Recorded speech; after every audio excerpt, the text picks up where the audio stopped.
अस्सलाम वालेकुम। मेरा नाम है जुनेद शबीर और हमने स्टार्ट करनी है डेविड जे ग्रिफिथ्स की इलेक्ट्रोडायनामिक्स का फोर्थ एडिशन। स्टार्ट हम लेंगे चैप्टर नंबर 2 से। चैप्टर 1 की तरफ अभी मैं नहीं जा रहा क्योंकि वो जस्ट बेसिक वेक्टर एनालिसिस है। तो वेक्टर एनालिसिस की इंशाल्लाह एक डिटेल्ड सीरीज में बनाऊंगा, तो वहीं पे उसको डिटेल से हम फिर देख लेंगे। और बाकी बात रही यहाँ इलेक्ट्रोडायनामिक्स के दौरान जहाँ जहाँ वेक्टर एनालिसिस आएगी, तो वहाँ साथ साथ वेक्टर एनालिसिस के कॉन्सेप्ट्स में एक्सप्लेन करता चला जाऊंगा। अभी हम आते हैं चैप्टर नंबर 2 इलेक्ट्रोस्टैटिक्स की तरफ, और इसका वेरी फर्स्ट टॉपिक है Coulomb's law.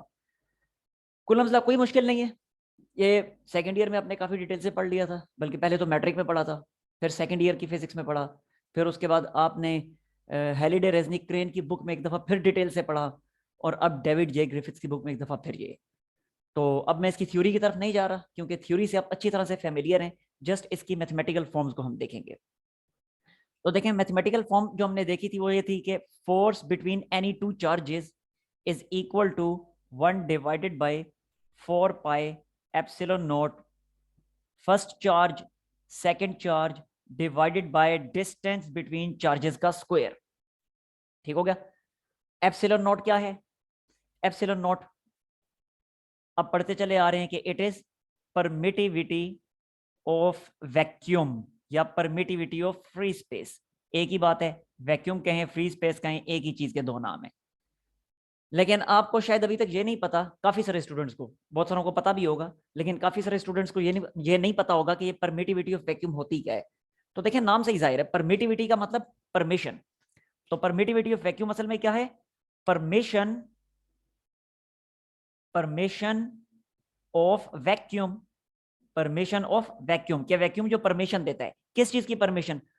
To pass electric force through it, to pass electric force through it, कि अपने अंदर से इलेक्ट्रिक फोर्स को पास होने के लिए जितनी परमिशन देता है। मतलब कहने का ये है, देखें ये दो चार्जेस हैं हमारे पास, ये दो चार्जेस हैं, एक है Q1 एक है Q2। इन दोनों के दरमियान है डिस्टेंस R, और इन दोनों चार्जेस के दरमियान वैक्यूम के अलावा और कुछ भी नहीं है। तो ये इन दोनों चार्जेस के दरमियान जो वैक्यूम है, वो वैक्यूम अपने अंदर से इन दोनों चार्जेस के दरमियान फोर्स को ट्रांसमिट होने के लिए जितनी परमिशन देता है, that is permittivity of vacuum. Simple. ठीक हो गया।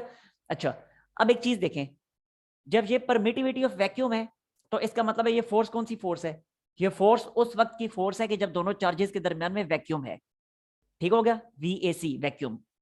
तो force through vacuum between charges is this. लेकिन अगर दोनों चार्जेस के दरमियान हम वैक्यूम की जगह कोई मीडियम खड़ा कर दें, कोई भी मीडियम खड़ा कर दें, तो उस सूरत में फिर क्या होगा?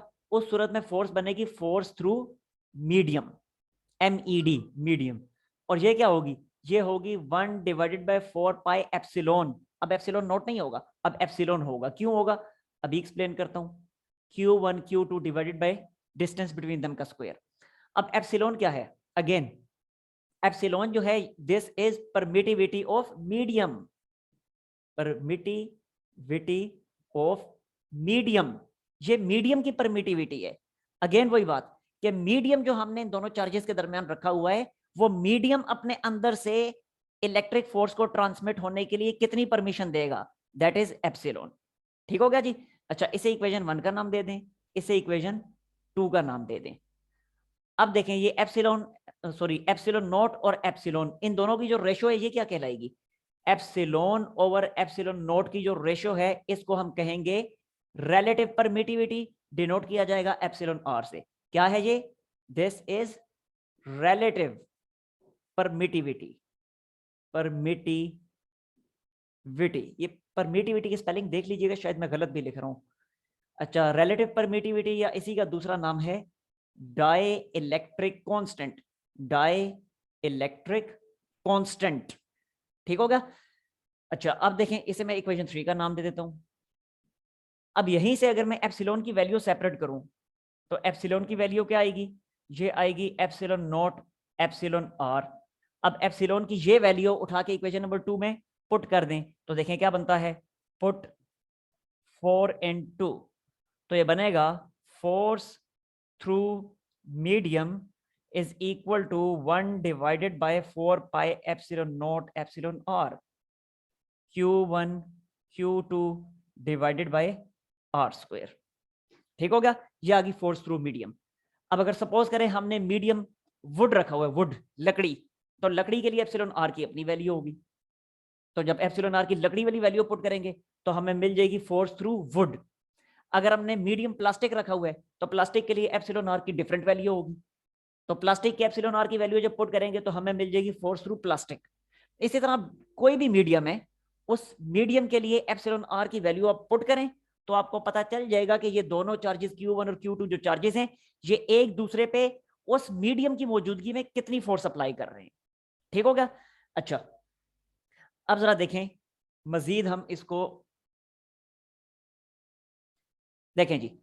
इस इक्वेशन को अगर मैं नाम दे देता हूं लाइक इक्वेशन नंबर 5 का। अब अगर मैं इक्वेशन 1 को इक्वेशन 5 पे डिवाइड करूं तो मुझे एप्सिलॉन आर की एक नई डेफिनेशन मिल जाएगी। एक तो एप्सिलॉन आर की ये डेफिनेशन हमने देखी कि epsilon R is ratio of epsilon to epsilon nought. एक नई डेफिनेशन हमें एप्सिलॉन आर की मिल जाएगी 1 को 5 से डिवाइड करने से। Equation 1 divided by equation number 5, तो ये क्या बनेगा? ये बनेगा force through vacuum divided by force through medium, and this is equal to, जब राइट हैंड साइड्स को डिवाइड करेंगे इस पूरी साइड को इस पूरी साइड से, तो सिंपल मैथमेटिक्स है, आप इजीली इसको कर सकते हैं। ये आ जाएगा एप्सिलॉन आर। तो ये देखें हमें एक नई डेफिनेशन मिल गई कि epsilon R is the ratio of force through vacuum to force through medium. ठीक हो गया। अच्छा, अगेन हम देखते हैं कि अगर हम इन दोनों चार्जेस के दरमियान में वैक्यूम रखें तो उस सूरत में एप्सिलॉन आर की न्यूमेरिकल वैल्यू क्या आएगी, यानी 1 2 3 पॉइंट्स में आएगी, क्या आएगी। और अगर इन दोनों चार्जेस के दरमियान हम कोई मीडियम रखते हैं, अगर सपोज मेटल रखते हैं, तो मेटल के लिए न्यूमेरिकल वैल्यू एप्सिलॉन आर की क्या आएगी, ये बारी बारी देखते हैं।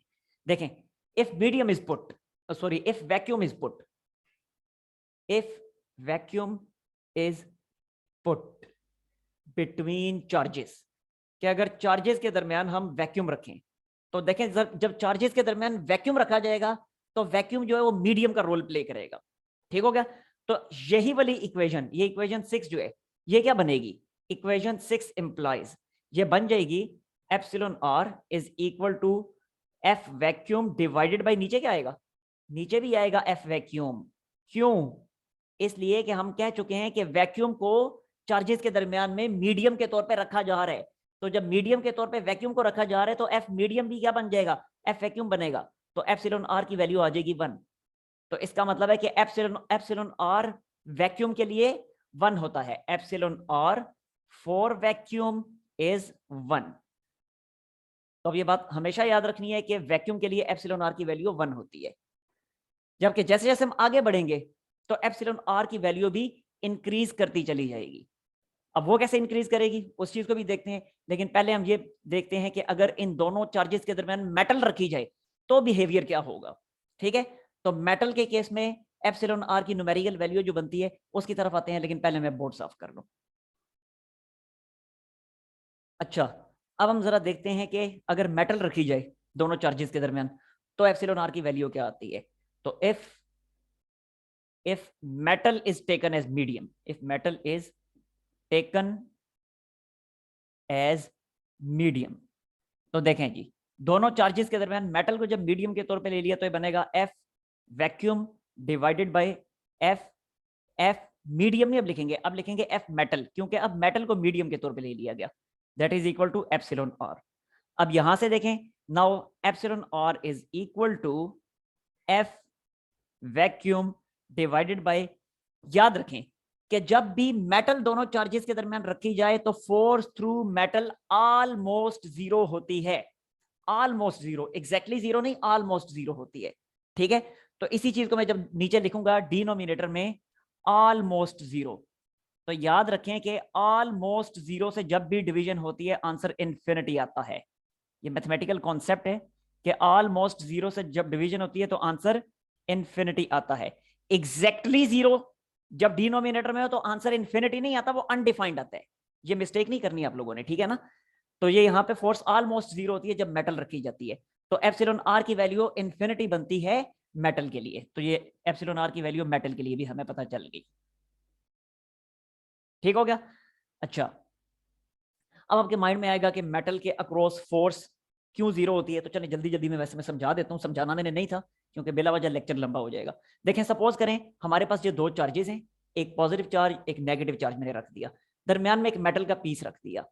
अभी जो एक्सटर्नल इलेक्ट्रिक फील्ड लाइन है इन दोनों चार्जेस की वजह से, वो एक्सटर्नल इलेक्ट्रिक फील्ड लाइन होगी इस डायरेक्शन में, ठीक हो गया। लेकिन जब मेटल के पीस को हमने इनके चार्जेस के दरमियान में रखा, तो मेटल में तो इलेक्ट्रॉन्स मूव करने के लिए फ्री होते हैं ना, तो होगा क्या, इलेक्ट्रॉन्स सारे के सारे किस एंड पे आके जमा हो जाएंगे, इलेक्ट्रॉन्स आके जमा होने शुरू हो जाएंगे इस वाले एंड पे, प्रोटॉन्स सॉरी पॉजिटिव चार्जेस वो आके जमा होने शुरू हो जाएंगे इस वाले एंड पे। अब यहाँ पे जो एन की वजह से, चार्जेस की रीडिस्ट्रीब्यूशन की वजह से जो फील्ड बनेगी मेटल के अंदर, वो ये वाली फील्ड बनेगी। तो देखें ये इंटरनल फील्ड है और जो बाहर आपको रेड कलर में दिखाई दे रही है वो एक्सटर्नल फील्ड है। दोनों फील्ड्स डायरेक्शन में एक दूसरे के ऑपोजिट हैं, तो ऑलमोस्ट कैंसल आउट कर देंगी एक दूसरे को। तो नेट फील्ड जो बनेगी, नेट फील्ड जो बनेगी, नेट फील्ड जो बन जाएगी वो बन जाएगी अप्रोक्सीमेटली जीरो। तो जब नेट फील्ड अप्रोक्सीमेटली जीरो बनेगी तो ऑटोमेटिकली इन दोनों चार्जेस के दरमियान जो नेट फोर्स है वो भी अप्रोक्सीमेटली जीरो बन जाएगी। इस वजह से मेटल जब रखी जाए तो फोर्स जीरो होती है, ठीक हो गया। अच्छा खैर, अब आगे आते हैं। जो चीज मैं समझाना चाह रहा था वो मैं ये बताना चाह रहा था आपको यहाँ पे, स्केलर फॉर्म का ये आखिरी कॉन्सेप्ट है, उसके बाद हम इंशाल्लाह वेक्टर फॉर्म की तरफ चलते हैं। बताना मैं आपको ये चाह रहा था कि एप्सिलॉन आर की वैल्यू हमेशा 1 से ग्रेटर होती है, कभी भी 1 से लेस नहीं हो सकती। कोई भी मीडियम उठा लें, एप्सिलॉन आर हमेशा 1 से ग्रेटर होगा। सिर्फ वैक्यूम वो है कि जिसके लिए एप्सिलॉन आर 1 होता है, जैसा कि अभी हमने प्रूव भी किया। सिर्फ वैक्यूम के लिए एप्सिलॉन आर 1 होता है, बाकी सारे मीडियम्स के लिए एप्सिलॉन आर जो है वो हमेशा ग्रेटर देन 1 होता है। अब इस चीज को हम यहाँ पे प्रूव कर देते हैं। बहुत सिंपल कॉन्सेप्ट है, देखें अगेन यही वाली फॉर्म में यहाँ पे यूज करूंगा कि F vacuum over F medium, sorry F medium, F vacuum over F medium ये हमेशा 1 से ग्रेटर होगा। ये क्यों 1 से ग्रेटर होगा देखते हैं इसको भी। तो जब F vacuum over F medium 1 से ग्रेटर होगा तो ये तो रेशियो एप्सिलॉन आर के इक्वल है, तो एप्सिलॉन आर भी फिर 1 से ग्रेटर ही होगा। अब आपके जहन में आएगा कि आखिर ये रेशियो 1 से ग्रेटर कैसे आ गई, तो बहुत सिंपल है ये इस वजह से 1 से ग्रेटर आ गई कि कॉमन सेंस की बात है। आप खुद मुझे बताएं कि फोर्स थ्रू वैक्यूम ज्यादा बड़ी होगी या फोर्स थ्रू मीडियम। चार्जेस के दरमियान जब मीडियम रखा जाए तब फोर्स ज्यादा होगी या चार्जेस के दरमियान वैक्यूम रखा जाए तब ज्यादा फोर्स होगी? डेफिनेटली वैक्यूम की मौजूदगी में फोर्स ज्यादा होगी, ठीक है। तो फोर्स थ्रू वैक्यूम जब ज्यादा होगी तो ऑटोमेटिकली देखे न्यूमिरेटर बड़ा डिनोमिनेटर छोटा, तो ओवरऑल रेशियो फिर 1 से बड़ी। जब रेशियो 1 से बड़ी तो इस रिलेशन के मुताबिक एप्सिलॉन आर जो है वो हमेशा 1 से ग्रेटर होगा, ठीक हो गया जी। ये कुछ मैथमेटिकल फॉर्म्स थी Coulomb's law in scalar form की। अब हम चलते हैं Coulomb's law in vector form की तरफ। देखें जी, आते हैं हम Coulomb's law in vector form की तरफ। ये चंद एक नोटेशंस लिखी हैं, इनको एक दफा पढ़ लीजिए। F12 force on Q1 charge due to Q2 charge, F21 होती है force on Q2 by Q1। इसी तरह R12 ये पोजीशन वेक्टर होता है Q1 चार्ज का with respect to Q2 charge, और इसी तरह R21 है position vector of Q2 charge with respect to Q1 charge. अब ये विद रिस्पेक्ट टू का क्या मतलब है, तो ये मैंने आगे दैट इज करके लिखा हुआ है when origin of coordinate system is taken at Q2, और यहाँ पे क्या होगा when origin of our coordinate system is taken at Q1, ठीक है। मतलब कहने का ये जल्दी जल्दी बना के मैं आपको दिखा देता हूँ। सपोज करें ये हमारे पास Q1 चार्ज है और ये हमारे पास Q2 चार्ज है, लेट सपोज। तो अब यहाँ पे R21 को मैं कैसे डिफाइन करूंगा, तो जब मैं अपने कोऑर्डिनेट सिस्टम का ओरिजिन Q1 पे ड्रॉ कर दूं, ठीक है। तो अब ये जो पोजीशन वेक्टर बनेगा ये वाला, अब ये पोजीशन वेक्टर Q2 का बन रहा है तो लिखा जाएगा R2, और Q1 के रिस्पेक्ट से बन रहा है क्योंकि Q1 ओरिजिन पे है तो ये आ जाएगा R21। आगे समझ। और अगर उल्टा कर दूं मैं इसको, सपोज करें अगेन ये Q1 चार्ज है और ये Q2 चार्ज है। अब अगर मैंने Q1 का पोजीशन वेक्टर जो है यहाँ पे बनाना है Q2 के रिस्पेक्ट से, तो अगेन कोऑर्डिनेट सिस्टम का ओरिजिन ड्रा करेंगे Q1 पे लाइक दिस, लें जी, ठीक है। अब ओरिजिन आ गया Q2 पे, तो लिहाजा ये जो पोजीशन वेक्टर ड्रा होगा that will be position vector of Q1 charge, किसके रिस्पेक्ट से, Q2 के रिस्पेक्ट से, तो ये आ जाएगा R12, ठीक है जी। अच्छा, अब आते हैं उस बेसिक कॉन्सेप्ट की तरफ जो मैं यहाँ पे समझाना चाह रहा हूँ आप लोगों को। देखें, सबसे पहले हम देखते हैं फोर्स F12। फोर्स F12, उसके लिए मैं यहाँ पे दो चार्जेस पहले ड्रा कर देता हूँ. This is Q1 charge and this is Q2 charge. ये कौन सा वाला केस है? ये केस है when both charges are like charges. ये दोनों चार्जेस एक जैसे हैं, यानी या तो दोनों पॉजिटिव या दोनों नेगेटिव. दो केसेस बनेंगे इसके, एक लाइक चार्जेस का बनेगा, एक अनलाइक चार्जेस का बनेगा. तो पहले लाइक चार्जेस का केस देख लेते हैं. तो बिल्कुल सिंपल है. अब जरा देखें, यहां से अगर मैं Q1 का पोजीशन वेक्टर ड्रा करना चाहूं तो Q1 का पोजीशन वेक्टर कैसे ड्रा होगा? अभी मैंने आपको ड्रा करके दिखाया. ये होगा Q1 का पोजीशन वेक्टर, यानी एरो को Q2 से Q1 की तरफ ले आना है. तो that will be position vector of 1 with respect to 2. इसी तरह Q2 का पोजीशन वेक्टर कैसे होगा? वो ऐसे होगा, एरो को आपने Q2 की तरफ ले आना है. तो this is position vector of 2 with respect to 1, R21. ठीक हो गया.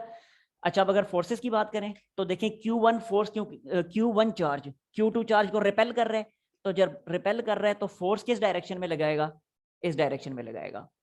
ठीक हो गया. तो Q2 चार्ज के ऊपर जो फोर्स लगेगी वो इस डायरेक्शन में लगेगी. So this is force on Q2 charge with respect to due to Q1 charge. आगे समझ. इसी तरह Q1 चार्ज पे जो इसकी वजह से फोर्स लगेगी वो इस डायरेक्शन में लगेगी. तो that will B force on Q1 charge. किसकी वजह से? Q2 चार्ज की वजह से. तो ये आ गया F12. आगे समझ बात की. अब F12 और F21 दोनों को हम वेक्टोरियल फॉर्म में, वेक्टर फॉर्म में लिख लेते हैं. तो देखें जरा, ये मैंने लिखा F21 force on 2 with respect to 1. क्या होगा? अगेन वही होगा, 1/4 pi epsilon nought Q1 Q2 divided by R square. लेकिन अब क्योंकि वेक्टर फॉर्म है तो आगे यूनिट वेक्टर भी लगाना पड़ेगा, क्योंकि हमें पता है कि वेक्टर में मैग्नीट्यूड डायरेक्शन दोनों होते हैं. अभी तक तो ये मैग्नीट्यूड हुआ, अब आगे डायरेक्शन भी तो लिखनी है. डायरेक्शन के लिए होता है यूनिट वेक्टर. तो यूनिट वेक्टर क्या बनेगा? देखें, F21 किस डायरेक्शन में है? ये F21 है इस डायरेक्शन में, और इसी डायरेक्शन में पोजीशन वेक्टर R21 है, तो लिहाजा R21 का यूनिट वेक्टर यहां पे यूज करेंगे. ठीक हो गया. आगे समझ. अब इसी तरह F12 को देखें जरा. F12 again 1/4 pi epsilon nought Q1 magnitude Q2 magnitude divided by R square. अब जरा देखें अगेन, F12 किस डायरेक्शन में? ये F12 की डायरेक्शन है, यानी लेफ्ट साइड पे. और लेफ्ट साइड पे जो पोजीशन वेक्टर है वो नीचे वाला है, रेड वाला, R12. तो लिहाजा ये R12 का यूनिट वेक्टर आ जाएगा हमारे पास. आगे समझ. और एक चीज का ध्यान रखना है कि यहाँ पे ये मैग्नीट्यूड्स हैं चार्जेस के, तो ये मैग्नीट्यूड का साइन भी लगाना है, लाइक दिस, ऐसे. ठीक है. और यहाँ पे ये R जो है, इसको सिंपली R भी छोड़ दें, नहीं छोड़ना. जैसे ये 2 1 है तो इसको भी 2 1 लिख दें, कोई फर्क नहीं पड़ता. ये 1 2 है तो इसको भी 1 2 लिख दें. ठीक हो गया. और ये बात याद रखें कि R12 मैग्नीट्यूड और R21 मैग्नीट्यूड ये आपस में इक्वल होंगे. डायरेक्शन जरूर ऑपोजिट होंगी लेकिन मैग्नीट्यूड्स इक्वल होंगे. इसीलिए ऊपर मैंने एरो का साइन नहीं डाला, जस्ट कहा है कि R12 magnitude R21 magnitudes are equal. ठीक है. अच्छा, अब अगर यहां से आपने न्यूटन थर्ड लॉ प्रूव करना है तो न्यूटन थर्ड लॉ प्रूव करना भी बहुत आसान है. देखिए, मैं अगले स्टेप में इसी F12 को लिख सकता हूं ऐसे. F12 को मैं ऐसे भी लिख सकता हूं, again 1/4 pi epsilon nought Q1 magnitude Q2 magnitude divided by R square. और R12 जरा गौर से देखें, R12 की डायरेक्शन और R21 की डायरेक्शन एक दूसरे के ऑपोजिट है, मैग्नीट्यूड्स इनके इक्वल हैं. तो इसलिए हम कह सकते हैं कि R12 vector will be equal to negative of R21 vector, क्योंकि डायरेक्शंस ऑपोजिट हैं. ठीक है. तो अगले स्टेप में R12 की जगह मैं क्या लिख सकता हूं? मैं लिख सकता हूं -R21 यूनिट वेक्टर. अब इससे अगले स्टेप में जरा गौर से देखिएगा. अब ये सारे का सारा क्या बन गया? ये नेगेटिव साइन अगर मैं स्टार्ट में इधर ले आऊं तो नेगेटिव मैंने ऐसे लिख दिया. बाकी की जो चीज है उसको कंपेयर करें, 1/4 pi epsilon nought 1/4 pi epsilon nought. ये Q1 Q2 magnitude by R square, Q1 Q2 magnitude by R square, इसको R21 लिख दें बेशक. इसी तरह अब इसको देखें, ये R21 है और ये भी R21 है, तो ये पूरी की पूरी क्या है? ये है F21. तो ये मैंने लिख दिया F21 फोर्स. आई समझ. यानी कंपेयर किया मैंने इक्वेशन नंबर 1 को और इक्वेशन नंबर 3 को. तो by comparison of equation 1 and equation 3 we can write F12 is equal to negative of F21. यानी ये न्यूटन थर्ड लॉ प्रूफ हो गया. ठीक है जी. तो ये वेक्टर फॉर्म थी हमारे पास लाइक चार्जेस के लिए. अब हम आते हैं अनलाइक चार्जेस की तरफ. पहले मैं बोर्ड साफ कर लूं. देखें जी, अब हम आते हैं अनलाइक चार्जेस की तरफ।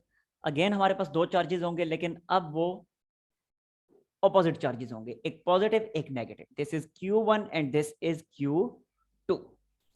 अब अगेन देखें, इनके जो बनेंगे पोजीशन वेक्टर्स वैसे ही बनेंगे। This is position vector R21 और दूसरा this is position vector R12।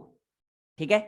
Forces की अगर बात करें तो देखें, अब ये एक दूसरे को अट्रैक्ट करेंगे, तो Q1 Q2 पे जो फोर्स लगाएगा वो इस डायरेक्शन में लगाएगा। तो this is force on Q2, किसकी वजह से? Q1 की वजह से, तो ये आ गया 2-1।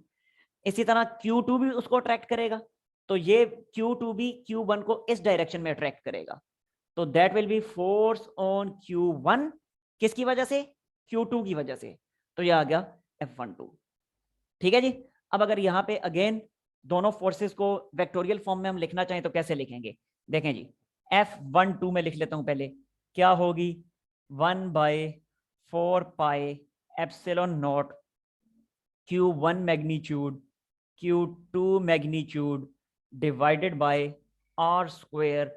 और अब देखें F12 किस पोजीशन वेक्टर की डायरेक्शन में है? तो ये F12 जो है ये R21 पोजीशन वेक्टर की डायरेक्शन में है, तो लिहाजा यहाँ पे यूनिट वेक्टर आ जाएगा R21। ठीक है। इसी तरह अगेन F21 ये लिखेंगे तो 1/4 epsilon nought Q1 magnitude Q2 magnitude divided by R square. अब अगेन F21 किस डायरेक्शन में है? तो F21 इस वाले पोजीशन वेक्टर R12 की डायरेक्शन में है, तो ये आ जाएगा R12। ठीक हो गया। और अभी हमने थोड़ी देर पहले चीज डिस्कस की कि R12 और R21 एक दूसरे के ऑपोजिट होते हैं, डायरेक्शन में ऑपोजिट होते हैं, मैग्नीट्यूड में इक्वल होते हैं। ये चीज अभी हमने डिस्कस की थी।